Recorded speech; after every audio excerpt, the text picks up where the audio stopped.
যারা পাপ্পি টুন অ্যাপসটি ইউজ করতেছেন আর্নিংয়ের জন্য, সো চলুন এর সম্বন্ধে কিছু কথা বলি আপনাদের। আসলে এই অ্যাপসটি আপনার দেখতে পাচ্ছেন যে ভিউয়ার্স, এখানে আর্নিং করার সিস্টেম হচ্ছে এই অপশানগুলো, মানে গেমটা খেলতে হয় 10-এ 10 মিলাইতে হবে, কিছু অ্যাড আসবে সেই অ্যাডগুলো দেখতে হবে।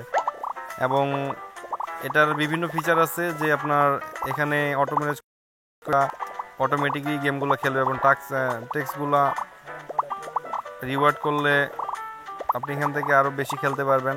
সো এটা আসলে 10, এখানে সেন্টার দেখতে পাচ্ছেন, এখানে 10 সেন্ট হইলে এটার উইথড্র দেওয়ার সিস্টেম ছিল, মানে দিবে। দেখতে পাচ্ছেন এখানে পেপাল এবং কি অ্যামাজন গিফট কার্ড এবং কি প্লে স্টোর, এটাতে আপনি এগুলোর মাধ্যমে আপনি উইথড্র করতে পারবেন। সো আসলে আমার ভিউজ দেখতে পাচ্ছেন যে অলরেডি 9.4 হয়ে গেছে, কিন্তু এরপরে এটা আর কোনোভাবেই আর্নিং হচ্ছে না, মানে 10-15 দিন হয়ে গেল। আসলে যারা এটা ইউজ করতেছেন তারা অবশ্যই আপনারা প্লে স্টোরের রেটিংগুলো দেখবেন, তো রিভিউটা দেখলে আপনারা বুঝতে পারেন এটা আসলে একটা ফ্যাক অ্যাপ্লিকেশন। এটা কোনোভাবে পেমেন্ট দেয় না, একদম বাজে ভুয়া একটা অ্যাপ্লিকেশন।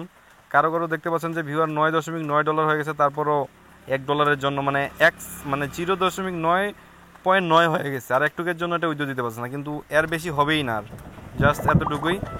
সো যারা এটা ইউজ করতেছেন অযথা সময় নষ্ট না করে আনইনস্টল করে দেন, এটা ফালতু একটি অ্যাপ্লিকেশন।